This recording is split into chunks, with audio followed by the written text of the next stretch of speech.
መግለጽ ወታደራዊ አዛዥ አሜሪካ አፍሪካ ዝሃወ መግለጽ ኤርትራ ለላው ጉዝአታን ዝተሐሰት ነፋሪት ብልጽግና በትሕቲ ቁጽጽር ከም ዘእተወት የአሜሪካ ሴኩሪቲ ስትራቴጂ ሎድ በፍጹም የኢትዮጵያ ኤርትራና ሶማሊያ አካባቢ የጦርነት ድባብ እንዳይመጣ እንከላከላለን የአሜሪካ ፖሊሲ ሉላውነት ዝምልከት እዩ መልሲ ነተን ንሕና ንሓተን ሉላውነትና ይከበር በመሰረት ሕገ መንግስት ኢትዮጵያ ደንብለለና ወጣት እንግሊዝኛ ሸንዴ የለኸው ትዕግስትን አቅልን የድለካ ሚመቸን ጌታቸው ነው አሉ። ጌታቸው ፕሬዝዳንት ሆነ። ጌታቸው በፍጹም አንፈልግም ብሎ አባረሩና ሚመቸን ታደሰ ነው አሉ። ታደሰ ተመረጠ። ላይት ኢንተርቴይንመንት የአሜሪካ ሴኩሪቲ ስትራቴጂ ሎድ በፍጹም የኢትዮጵያ ኤርትራና ሶማሊያ አካባቢ የጦርነት ድባብ እንዳይመጣ እንከላከላለን የአሜሪካ ፖሊሲ አይደከር ያለ 1 ሚሊዮን % እርግጠኛ ሆኜ ልንገራችሁ የቀይ ባህር አክሰስ በቅርቡ እንገባለን 1 ሚሊዮን % ተዘግተን አንቆይም ምን እሪ ቡራ ከራዩ የሚለው ባጫ ደበሌ ምናምንም ሺ ብንጫጫ በአንድ ሙቀጫ እንደሚባለው ተመልካቾች የአሜሪካ መንግስት ያወጣው የናሽናል ሴኩሪቲ ስትራቴጂ ነው ስለዚህ ይሄ በሙሉ ይሄ የአሜሪካ ሴኩሪቲ ስትራቴጂ ሎድ በፍጹም የኢትዮጵያ ኤርትራና ሶማሊያ አካባቢ የጦርነት ድባብ እንዳይመጣ እንከላከላለን የአሜሪካ ፖሊሲ አይደለም እዚህ ላይ የዩኤስ ሴኩሪቲ ስትራቴጂ ፖሊሲያቸው ነው አሁን በዚህ ኖቬምበር ላይ የወጣ ነው ስለዚህ ሚሊዮን % ቀይ ባህር እንገባለን በኃይልም እንገባለን ተዘግተን አንቆይ የምትለው አሜሪካ ስትፈቅድለ አሜሪካ ማንነች ያስቀመጠችው አቢ ወደ ስልጣን ሲመጣ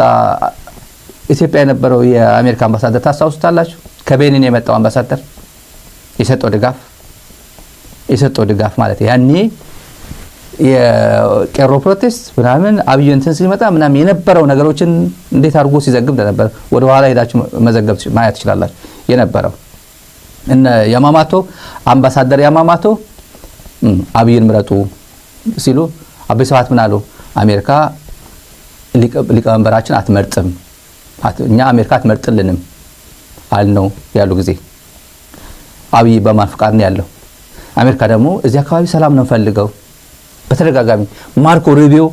ፕሬዝዳንት ታዬ አጽቀሥላሴን ጥንቸሉ እዚህ ለ80ኛ ዓመት የተባበሩት መንግስታት ኒውዮርክ የመጡ ጊዜ በመስከረም tell him not to disturb the region ያሉት ነገር ግን ይሄ ነገሩ ቀይ ባህርን አትረብሽው ቀጠናውን አትረብሽብን አትበጥብጠው ብሎ ሲነግሩት ታዬ አይዋሽም አይምን እንትን ማድረግ አይፈልግም መረጃ መደበቅ አይፈልግም አንድ ትግራዋይም አለ ውጭ ጉዳይ ሚኒስተር ላይ የሚሰራ አንድ ከፍተኛ ባለስልጣን እሱ አብሮ መጥቶ ነበር በየመጠጥ ቤቱ ስለዛ ነበር የሚያወሩት እዚህ መጥቶ ኒውዮርክም ሌሎቹ ያገኙት በቃ እንዴት ብዬንም ነግረው አብይ ማርኮ ሩቢዮ እኮ እንደዚህ ያለኝ እኮ አስጠነቀቀን እኮ እንዴት ብዬ አብይም ነግረው አይሰማም እኮ ሰውዬው እኮ አይሰማም እኮ እያሉ ነበር እዚህ ሲቀደዱ የነበሩት ትልልቅ ሰዎች አሉ አብሮት ታዬ ጋር የነበሩት የፖሊሲያችን አይደለም ቀይ ባህር ስንት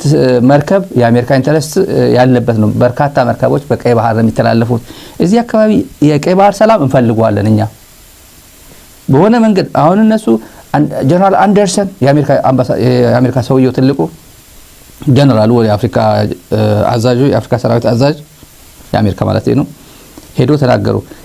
ኢትዮጵያ የቀይ ባህር አክሰስ ብታገኝ ለቀጠናው ሰላም ታበረክታለች አሉ ጀነራሉ ይያለ ቲክቶክ ላይ ምናምን ላይ የሰፈሩ የብልጽግና ድምጾች አሉ ሲተነትኑ ነበር ጀነራል አንደርሰን እንደዚህ ነገር ቋንቋ አልተጠቀመም አልተናገረም ለዛ ነው ፌስቡክ የአሜሪካ ፌስቡክ ፔጅ ላይ አሜሪካን ኤምባሲ ፌስቡክ ፔጅ ላይ አጥር ያለ መልእክት አስተላልፎ ሄዱት ጀነራሉ ለዚህም ነው ማርኮ ሩቢዮ በሶስት ወር ውስጥ 2 ጊዜ ስልክ ደውሎ ከጠቅላይ ሚኒስትሩ ጋር ተነጋገርኩኝ ያለው ከዛሬ 2 ቀን በፊት ነው ማርኮ ሩቢዮ ለአብይ ደውዬ አናገርኩት ያለው በቀጠናና የአሜሪካና የኢትዮጵያ ባይላተራል ጉዳይ ላይ ሚቹዋል ኢንተረስት ላይ ተወያይተናል እና የቀጠና ኢንተረስት ላይ የቀጠና ሴኩሪቲ ላይ ተነጋግረናል ነው ያለው ሪጂናል ማለት የቀጠናው ማለት ነው የኢትዮጵያ የውስጥም ያከባቢው ማለት ነው በ3 ወር ለአንድ ጠቅላይ ሚኒስትር ደጋግሞ የሚደውል የሀገር ውጭ ጉዳይ ሚኒስትር ምን አይነት ችግር ቢገጥመው ነው? በመላ ዓለም የሚገኙ ለዛም በጣም የሆነ ቦታ ላይ ያለችው ኢትዮጵያ በጣም አስፈላጊ ሆና እንደዚህ የሚደወልባት ሀገር ኖርዝ ኮሪያ የደቡብ ኮሪያ ጉዳይ ሆኖ ነው፣ የቻይና ነው፣ ትልቅ የሜክሲኮ ጉዳይ ነው። በጣም ብዙ ጉዳይ አላቸው እነዚህ። ሜክሲኮ ላይ የንግድና ኢንቨስትመንት አለ፣ ትሬድ አለ፣ የታክስ ጉዳይ አለ፣ የቻይና ራሽያ ጉዳይ ታውቁታላችሁ፣ የዩክሬን። እዚህ ላይ ብዙ ጊዜ አሜሪካ ኢንቨስት የምታደርግበት ነው። ከኢትዮጵያ ጋር ግን ምን ጉዳይ አላት? የጸጥታ ጉዳይ ነው ትልቁ። ወርሻለሁ፣ ውጊያ ከፍታለሁ የሚል አካስ አለ ነውና አንቀጽ 39 ፔጅ 39 ላይ እንደምታዩት የኢትዮጵያና የኤርትራ ጦርነት እንዳይቀሰቀስ እንከላከላለን ነው። ፕሪቨንቲንግ ኒው ዋንስ ነው፣ ሌላ አይነት ኮንፍሊክት ሉላውነት ዝምልከት እዩ መልሲ ነተን ንሕና ንሓተን ሉላውነትና ይከበር ብመሰረት ሕገ መንግስቲ ኢትዮጵያ ድንብል ኣለና። ምክንያቱ ሕገ መንግስቲ ኢትዮጵያ ክልላት ፈጢሩ እዩ። ክልላት እንትፈጥር ሕገ መንግስቲ ኢትዮጵያ ብሔር መሰረት ገይሩ እዩ። ብሔር ማለት ቋንቋ መንነት እዩ። ሓደ ታሪኻዊ ፍቃድ ዞም ህዝብታት እዚኣቶም ማእኸል ገይሩ እዩ። ኦሮሚያ ዝበሃል ዓብይ ክልል ዓሰርተታት ሚልዮናት ህዝቢ ዝነብሩሉ ክልል ሓደ ክልል ገይሩ እንትፈጥሮ እንተሎስ በቃ ተምኡ ዘለዉ ህዝብታት ሓደ ዓይነት ቋንቋ ኣለዎም፣ ሓደ ዓይነት መንነት ኣለዎም ኢሉ ስለ ዝሓሰበ እዩ። ካብ ጫፍ ሰሜን ሸዋ ክሳብ ጫፍ ጎንደር ዘሎ ኣምሓራ ኢኻ ኢሉ ሓደ እንተእትዎ እንተሎስ ኣምሓርኛ ይዛረቡ እዮም እዩ እቲ ነገር። ትግራዋይ ዝበሃል ዘሎ ከዓ ወልቃይት ፀገዴ ጫፍ ጀሚሩ ክሳብ ዋጃ ዝኸደ ትግርኛ እዩ፣ ሕብረተሰብ ትግርኛ ይዛረበሎ እዩ። ናብቲ ታሪኻዊ ጥንታዊ ነገራት ተተመሊስካ ልዕሉ እዩ ዝኸይድ። ኣብ ወልቃይት ፀገዴ ጠጠው ዝብል ነገር የለን፣ ኣብ ዋጃ ጠጠው ዝብል ነገር የለን፣ ኣብዚ ናብ ደስ ኣገፅ ጠጠው ዝብል ነገር የለን። ድሕር በትናታቶም ኢሪደንቲስት ዝኾነ ኣተሓሳስባ እንድሕር ተመሊስካ ውጠጠው ይመለን። ግን ሕገ መንግስቲ ንሱ ሓሲቡ መንነት ኢሉ ኣኽቢሩ። ስለዚ በታ ኣብቲ ሕገ መንግስቲ ዝተቐመጠት መንነት መሰረት በታ ኣብታ ስምምዕ ፕሪቶርያ ሕገ መንግስቲ ኢላ ዝተቐተሳ መሰረት ልኡላውነትና ይከበር ትብል ሕቶ ናይ ትግራይ ብወገን መንግስቲ ኢትዮጵያ ዘላታ መልሲ ሪፈረንደም ይካየድ። ስለዚ ሓንቲ መልሲ ሒዙ ዝቐርብ ዘሎ ሪፈረንደም ዝበሃል ኣብ ዝተወረረ ክንድግዛዕ ዝኸውን ሚልዮናት ዝለምርሉ ዞባ ኣብ ኢትዮጵያ ከምኡ ዝበለ ሕጊ የለን ብመንፅር ሕጊ። እሶም ግን እንታይ ገይሮም ኣለዉ? ጆኖሳይድ ፈፂሞም ህዝቢ ኣፈናቂሎም ህዝቢ ሰዲዶም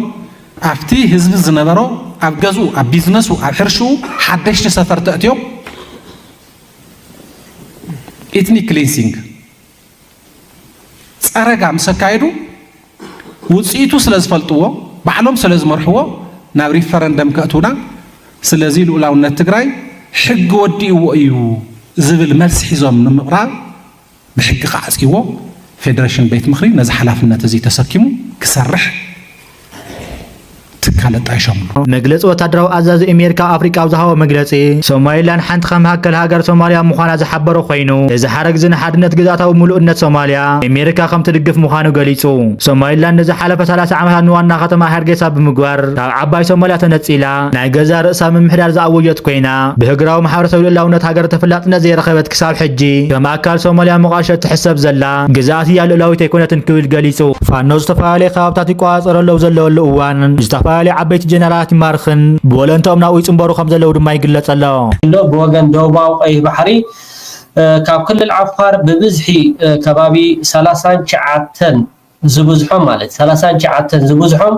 ናብ ኤርትራ ኣትዮም ከም ዘለው ይሕበር ኣሎ። እቲ ዜና ብጣዕሚ እቲ ሰራዊት ናይ ፌደራል ኣብ ዝሓለፈ እዋን ላዕለዋይ በዓል ስልጣን ሓደ ብርጋዴር ጀነራል ናብ ክልል ኣምሓራ ናብ ፋኖ ከም ዝተሓወሰ ምስ ፋኖ ኮይኑ ንኽዋጋ ሰራዊት ሒዙ ሱሳ ከም ዝተሓወሰ ዝሕበር ዘሎ። ሕጂ ከዓ ዝወፅእ ዘሎ ሓበሬታ 39 ዝብዝሖም ብወገን ደቡባዊ ቀይሕ ባሕሪ ካብ ክልል ዓፋር ተበጊሶም ናብ ኤርትራ ኣትዮም ከም ዘለው ዝሕበር ዘሎ። ወጣት እንግሊዝኛ ሸንዲየ የለኸው ትዕግስትን ዓቕልን የድልየካ ከም መራሒ መጠንካ ነየ ካብ የማን ካብ ፀጋም ካብ ድሕሪት ካብ ቅድሚት ካብ ታሕቲ ካብ ላዕሊ ዝመፅእ ፈተናታትን ፀጋታትን ميزان نقمتك مس مماخرتك نتماخرك مستي كابنها مستي العلواي مريحنة نايت السراويت أتحيسك صقمك أخذ فتح مبر كرر كتب لتلا لا نجر بحاجة جازيتنا تهلا بدي سوا خوينو بمحارنيا ناتنتنني مفكر لما نجست لك بس خانة تقايها شقوت لك نابزياتهم نابدي سوا خوين كلها زين أنا نتقارو أيد عملنا ስለዚህ ኣነ ትክክል ኣይኮነን እየ ዝብል ኣብ መቐለ ዝነበረ ኣብ ትግራይ ዝኒሄ ፀገማት ምስ መቃልስትኻ ምስ ብፆትካ ኮይንካ ክትማየጥ ከለኻ ፀገማት ተማየጥካ ክትፈትሖን ከለኻ ውሕልል ምዃኑ ሰራዊትና ግን ትደስ ዝብለካ ተማየጦም ተረጋጊኦም ምምላሶም ሓሪፍ እዩ ኣብዚ ግን ታደሰ ወረደ ኣስተዋፅኦ ክገብር ዝግብኦ ዝነበረ ናብ ኣዲስ ኣበባ ተጓይኻ ምኻድ ግን ኣብ ኣዲስ ኣበባ ዘሎ ናይ ሸዋ ሓይሊ ንትግራይ ኣውጁን ህዝቢ ትግራይ ማለት እዩ ኣዋጅ ፈጢሩ ከጥፍእ ዝተበገሰ ናይ ውዕል ፕሪቶርያ ኣተግብራ ኢሉ ዘይሓትት ታደሰ ወረደ ሰዓት እዚዩ ኣብ ትግራይ ዝኒሄ ፀገም ግን ኣኼባ ተፀዊዑ ክንማየ ተባሂሉ ናብ ኣዲስ ኣበባ እንታይ እዩ ዝኸይድ እንታይ ኢላ በዓሉ ህዝቢ ትግራይ እዚ እውን ልቢ ንግበር ማለት እዩ ምክንያቱ እዚ ንኣና ኣይልሓዊ ሓደጋ እዩ እዚ ሓደጋ እዚ ከዓ ጠጠው ክብለሉ ዝኽእል ንሕና ከም ተጋሩ እቲ ኩነታት ኣብቲ ባይታ ዝኒሄ እቲ ኣብቲ ዘዋና ዝኒሄ بدنبي تجنزينا تردينا تمايتنا ناو حدا مسينا عبي عدل هنا حيزي مريتنا خلنا ملس إذا أخي تجورجن هذا صورة ده أشموري صوت النازل هيزي أنا يكرهها جور لي أنا وشتنا بحدنتنا نمرتان نمرحتي نقوليهم زنتيلا نقوليهم العيلة زي كونه كم تجارو بتعمي سقات لنا أنا زي سقات زرلو دلهو ታደሰ ወረደ ኣብዛ ሰዓት እዚኣ ንአዲስ ኣበባ ዝኸደላ ሰዓት ዘይኮነስ ኣብ ትግራይ ቶም ትማሊ ቆሪሩና ጦሚና ሸጊሩና ዘይብሉ መናእሰይ ፈርተት እናበሉ ፈቆዶ ጎቦታት ትግራይ ንፀላእ ተመኪቶም ንመራሕቲ ቶም ኣብ ርእሲ መሬት ዘለዉ ታደሰ ወረደ እውን ሓደ ካብኣቶም ዘትረፉ ጀጋኑ መፅኦም ጦሚና እዩ መፅኦም መሬትና ማዝና ክንምለስ ንምንታይ ንዓንክል እዚ ሕቶታት እዚዩ ግቡእ እዩ እዚ ክሓቱ ተለዉ ግን መፅኦም መቐለ ኩናት ኣይከፈቱን ስለዚህ እዚያት ተማያይጡ ምስትካብነ ዋላ ብትካብነ ደረጃ ብትመንግስታዊ ደረጃ ተማያይጦም በሓደ ናብነት ሰለስተ ግሩፕ ኣለው እዮም ከም ተስፋና እንፈልጦ ናይ ሰለስተ ካብ ሕወሓት ሰለስተ ካብ ሰራዊት ሰለስተ ካብ ግዝያዊ ምሕዳር እዚኦም ዋላ ተማያይጦም ሓደ ስቴትመንት ንምውፃሲ ቀሊል እዩ ነይሩ ነቲ ህዝብና ዘረጋግጥ ንሰራዊትና ዘርድእ ኣብ ኣፍታ ቶም ሓደ ግሩፕ ናይ ኣርሚ 31 ተማያይጦም ብቶም ኣሕዋትና ዝገለፅክዎም ሽሞም ስለዚ ኣረጋግዎም ስለዚ መለስዎም ኣብቲ ካሊእ ግንባራት ኣብቲ ካሊእ ቦታታት ከ ሕቶ ኣለዎም ድዩ ብውሕልል ዋላ እንትኾኑ ቀደም ኣነ ከምስግን ይደሊ እቲ ሰራዊትና ብምሉእ ግን እዚ ሕቶ ናይ ሓደ ግንባር ናይ ሓደ ኮር ኣይኮነን ናይ ሓደ ክፍለ ጦር ኣይኮነን ብምሉእ ሰራዊትና እዩ እንታይ እቲ ዓብዪ ሕቶ ዘሎ ሓደ ነገራት ንምንታይ እዩ ቀዲሞም ዘየርድእዎም ነቲ ህዝብና ነቲ ሰራዊትና ፀገማት ይመፅእ ኣሎ ብዙይ ዓቕሚ ብዙይ መገዲ ንሰርሐሉ ኣለና ከምዚ ንኸይድ ኣለና እንዳጋጣሚ ግን ድንጋፀ ይኸውን ደመወዝኩም ዝዝንግዕ ተኮይኑ ብዙይ ምክንያት ክንዳለሉ ኣለና ናይ ዛዕባ መሬትና ምምላስ ብዙይ ውሕልል መገዲ ንሰርሐሉ ኣለና እቲ ምሽጥር ይኮ ምሽጥር ትሕዞ ግን ምሽጥር ዘይኮኑ ነገራት እኒው ብማሕበራዊ ሚድያታት ዝግለፁ ንሪኦም ዘለና ንሕና እውንስ ክንቁጥብ እንተለናስ እቲ ዘይቀር ነገራት ንዛረበሉ ኣለና ግን መጀመርታ ጥንክር ዝበለ መሪሕነት ናብ ኣዲስ ኣበባ ኣይኮነን ዝጎይ ጥንክር ዝበለ መሪሕነት ኣብ መቐለ ኮይኑ ምስቲ መቐለ ዘሎ መሪሕነት ውሕልል ዝኾነ ኣመራርሓ መሪሑ ንህዝቡ ከረጋግእ እዩ ዝግብኦ ታደሰ ወረደ ናብ ኣዲስ ኣበባ ተጓይኻ ምኻድ ግን ናይ ጌታቸው እውን ካብዚ ንላዕሊ እኮ እንታይ ነይሩ ድሕሪ ኣብ መቐለ ክርክት እንተላ ናብ ኣዲስ ኣበባ ጉያ ኮያ ነይራ ኣኼባ ክትፅዋዕ እንተላ ናብ ኣዲስ ኣበባ ጉያ ኮያ ነይራ እዚኣ ካ ትክክል ኣይኮነትን ኣብ መቐለ ግን ናይ መፈንቅለ መንግስቲ ናይ ገለታት ንሱ እውን ክንመፆ ኢና እቶም ከምኡ ኢሎም ዝዛረቡ ዘሎ ብቲ ናይቶም ሽዋ ቋንቋታት ከዓ ነየ ዘየለ ነገር በአምሓርኛ ነቲ ዓድየንስ ናይቲ ሃገር ራዕዲ ክትፈጥር ዝስራሕ ዘሎ ስራሕቲ እዚ ከዓ ታደሰ ወረደ ከም መራሒ ካብ ከምዚኣ ተስኢልካ ዘይረብሕ እንክሊል ወፂና ናብ ምዕራብ ንክንብገስ ቃልስና ክሰምር ኣለዎ ሕዚ ኣነ ታደሰ ኣዲስ ኣበባ ምኻዱ ብዙሕ ምክንያት ክህልዎ ይኸውን እዩ ታደሰ ንምንታይ ኣዲስ ኣበባ ከደ ዝብል ኣይኮነን ትገምጋም ዘቕምጦ ኣነ ቁርብትላን ፍልይ ክብል እየ ካባኻ ማለት እዩ ንምንታይ ዝብል ከቕምጥ እየ ኣፈላላይ እንተሃልዩ ብደንቢ ክንካትዓሉ ኢና ተኸታተልቲ መደብና እውን ከኣቶም ክካትዑ ሓሳቦም ክቕምጡ በዚ ኣጋጣሚ ኣብ ታሕቲ ላቶም እያ ኣብ ኮመንት ተቐሚጠ ኣለኹ እታ ሊንክ ኣብዚ ሕዚ እዋን ብልፅግና ኩናት ክጅምር እየ ንትግራይን ኤርትራን كوقع يبزول الأواني نازلنا أب 30 معلتي زود أخوينات يخجمر بزول اللي نازلنا أب تقرأي أوردي أتخوينات جمير ويو خوينات مالت تيجي متقاس ترى حصل زي كونه باجت اندحرت تحيزو من قد انت تعصيو نداد انت زياتيو حزبن خعمص تزغورو زلو بسرون بقلب قال تزراربلو كنقرو وندينا نزي دغاف زخون ازي كله እንዳገበረ እንዳحلوه بسرون ننو علم بمبلع ننو علم تواليعهم تداخيمهم نحنا طالقاخنا اتلو زغبانا جزياتنا انت زي كوينو تغارو فيت نفيت قطيمنا خم زي نخلو ميلهم كم زغمغمو صباح زبصحنا مرداتا يحبري حزي اتخوينات بخالي منقد كن جميرو وخبقع خلو ططو يبحالن سق يبحالن ولا سراويت وصيو سلف خغبر كلو منغ سراحتنياون دموسكا خاب حزي اي خفلكان كبحال كلو ازياتهم كلهم كيد كام الزرراب سلازدلي كيدو مزرراو وين اديس ابابا مخادو انا صقمي ليريون نديس ابابا مخادو اخيبار اقاريصو مخادون وي سكيدول تغبر اخيبا نيروس زي هصصت ايايلو ناي بحق خفتح يلو خيدو انت خوينو صقميو الى ايريون كالاي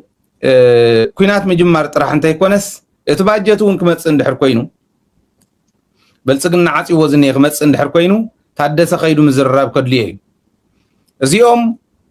تادس جنرال تادس نديس ابا خيدو زيتخ غبرلهم مفتح خمصالهم كغورو خاب زخولو مخنياتات يوم سلازو نزيوم يلو خيدو انت خوينو جنرال تادس سكيجول تغبر اخيبا يكون خالي مفتح زي هاولو بسرون باكال كيدو زي زراروم سراويتنا مغلصون وصيو اجوهم علنا اينا نحاس ولنا اينا سلازي يكون لنايو ابقربا كفتحيو تزي كونون بزيا من قديلو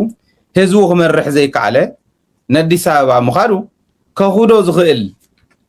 ناو خيدو فتح زخيل نجر سلازلن تخوينو او انتاي نزيان انت زي كوينو كمت نحنا زبصحنا مرداتا انت خوينو تزخيدو جن من الباش تم قدم لهم زنور قمتاتنا تخكل يوم او وشت زنه حلافنت زلو مرحنتون بتنقاق خريوم كقمت ايه مالتي زين اون تاهم زلو اخوينن بتغالي وغن جن حدا زريهون تشوم زبحال ناي ريدوان امخاري ناي دحنت امخاري دانيال كبرت زبحال ناي تقلاي مستر امخاري ابزو نورلو مسناي اورمو ما زبحالو زناي زوم عبيت امخرت ناي بلصقنا اورمو بعل بارلا غرما برو غله زلوو ابشراتن كف يلوم استزراربلو توهيل زبصحنا مرداتاني تايزبل تادسس اي ناي غزي غداي امبرك مفنقله منغست خغورو ليوم كقتلون يوم كم خغورون يوم كو يبلنا ايو زبل وره مالتي ازيو اتعنت ويتو لزنبرك قول عديس ابا خوينو يوتيوب كافيتو برغص صنح يوتيوب چاناليو صبوات صراحتون صراحه لزنبره چاناليو كم قدم حز صرحهم زنبره حز كن تقليلو ناب تقاومو عدنا مفراس زاتو لبو بيل زحلفو زلو مفنقله منغست غيرلو سلازخونه زبل زلو كانسوم زولو وازنورن تا داويت زبلا زلن زتحازا خوينن سلازرخوكون نزي ايلو خيدن تخوينو كن عجب ኤርትራ ለላው ጉዝኣታን ዝተሓሰት ነፋሪት ብልጽግና ኣብ ትሕቲ ቁጽጽር ከም ዘእተወት ይሕበር ኣሎ ሎሚ ወጋሕታ ንሰማያት ኤርትራ ጥሒሳ ናብ ኢማራት ክትሓልፍ ዝፈተነት ነፋሪት ናይ ኢትዮጵያ ኣብ ትሕቲ ቁጽጽር ኤርትራ ከም ዘእተወት ይንገር ኣሎ የግድብ ህዳሴ ብዝምልከት ምስ ኢትዮጵያ ካልእ ዝርባ ይክህልኑ ይኽብል ሚኒስተር ጉዳያት ወፃኢ ግብጽ በድር ዓብደላጤ ተዛሪቡ እቲ ሚኒስተር ሎሚ ኣብ ዘካየደ ቃለ ምሕተት ን13 ዓመታት ፀንሐ ዝርብ ዝኾነ ፍታሕ ከምፅእ ኣይከኣለን ክብል ገሊጹ ዓብዪ ግድብ ህዳሴ ኢትዮጵያ ካብ ዝመረቐት ሒዙ ናይ ኢትዮጵያን ግብጽን ያዳ ወጥሪ ዓስሎ ከም ዘሎ ዝገለጸት ሚኒስተር ማሕበረሰብ ዓለም ብዛዕባ ዝሻቅሎት ክስምዖ ከም ዘለዎ እውን ተሓሳሲቡ ኣብ ዝሓለፈ 13 ዓመታት ምክንያት ድማ መንጎ ክልቲአን ሃገራት ዝግበር ዝርብ ዝኾነ ፍረ ስለ ዘየምፀ ድማ ግብፂ ብመሰረት ዓለም ለኻዊ ሕጊ ውሕስነት መያ ከም ትኽብር ድማ ምልኪቱ ወሲኹ ድማ ካልእ ዝርብ ኣድላይ ኣይኮነን ክብል ዝገለጸ ኮይኑ ጉዳይ ትግድም ምስ ኢትዮጵያ ምስ ዘለና ክልተ ርክብ ዝተኣሳሰረ እዩ ብምባል ኢትዮጵያ ዝወሰደቶ ስጉምቲ ብተናፀል ምዃን ድማ ጠቒሱ እቲ ስጉምቲ ዘይሕጋዊ እዩ ክብል ድማ መርገፂ መንግስቲ ግብፂ ድማ አንጸባሪቑ እቲ ግድብ ምስ ዓለማዊ ሕጊ ዘይቃደ እዩ ክብል ዝገለጸ ሚኒስተር ጉዳያት ወፃኢ ግብፂ ዝኾነ ስግረ ደባው ሮባ ብመትከል ዓለማዊ ሕጊ ተመራሕ ከም ዘለዎ ዘንጸባረቐት ሚኒስተር እዚ ማለት ጉዳት ከም ዘየስዕብ ምርጋጽ ላይ እዩ ክብል ድማ ገሊጹ ቅድሚ ሓደ ወርሒ ፕሬዚደንት ዓብደልፈታሕ አልሲሲ ግብፂ ሃገራዊ ረብሓታት ድሕነታ መያ ንምውሓስ ኩሉ ኣድላይ ስጉምታት ክትወስድ እያ ክብል ኣጥንቂቖም ምንባሩ ድማ ይርስዕን ኣብ መንጎ ኢትዮጵያን ግብፅን ዘለዎ ጥርና ገደደብ ዝኸደሉ ዘሎ እዋን ዝምድና ሶማልያን ግብፅን እናተጠናኸረ ይመጽእ ኣሎ ኣብ መንጎ ክልቲአን ሃገራት ዝተኸተመ ወታደራዊ ስምምዕ ጉርሙዕ አሉ ስዒቡ ጀነራላትን ናውትን ጻዕና ክልተ ወታደራት ነፈርቲ ግብፂ ኣብ ርእሲ ከተማ ሶማል መቃርሾ ድማ ዓሪበን እየን እዚ ምውፋር ሰራዊት ግብፂ መሬት ሶማልያ ግን ብወገን ኢትዮጵያ ድማ ሰንባደ ፈጢሩ ይርከብ ኣሎ ግብፂ ብወገና ንልኡኽ ሕብረት ኣፍሪቃዊ ሶማልያ ንምትካእ ሶማልያ ዝካየድ ሓድሽ ተልእኾ ዓቃቢ ሰላም 10,000 ሰራዊት ንምውፋር መደብ ከም ዘለዋ እያ ትገልጽ ግብፂ ሶማልያ ዘካየደቶ ወታደራዊ ምውፋር ምስ ኢትዮጵያ ዝነበረ ወጥሪ ምትእሳር ኣለዎ ድዩ ዝብል ሕቶ ሚኒስተር ጉዳያት ወፃኢ በደር እንትምልስ ምትሕውዋስ ዘይመሳሰሉ ክልተ ነገራት እዩ ክብል ገሊጹ ኣብ ሶማልያ ሽበራ ንምካተብ ዝሕግዝ ተልእኾ ሕብረት ኣፍሪቃ ንሳተፍ ኣለና ብሕቶ ሶማልያን ሕብረት ኣፍሪቃ እናተዋፊርና ክብል ድማ ገሊጹ ብዛዕባ ተው ኢትዮጵያ ዝተፈጠረ ስጋት ደጊሙ ምስ ተሓተተ ድማ ብፅርኒ ክኾን ንሕቶ ባይታ ሰላምን ጸጥታ ሕብረት ኣፍሪቃን መንግስቲ ሶማልያን ብጽሑፍ ዘቕረቡ ዕድመ ኢና ተዋፊርና ግዛታዊ ሓድነትን ልዕላውነት ሶማልያ ንምውሓስ ካብ አልሸባብን ካልኦት ግብረ ሽበራውያን ጉጅለታት ንኽንከላኸለሎምን ንኽንሕግዞም እዮም ዓዲሞምና ክብል ድማ ገሊጹ ላይት ኢንተርቴይንመንት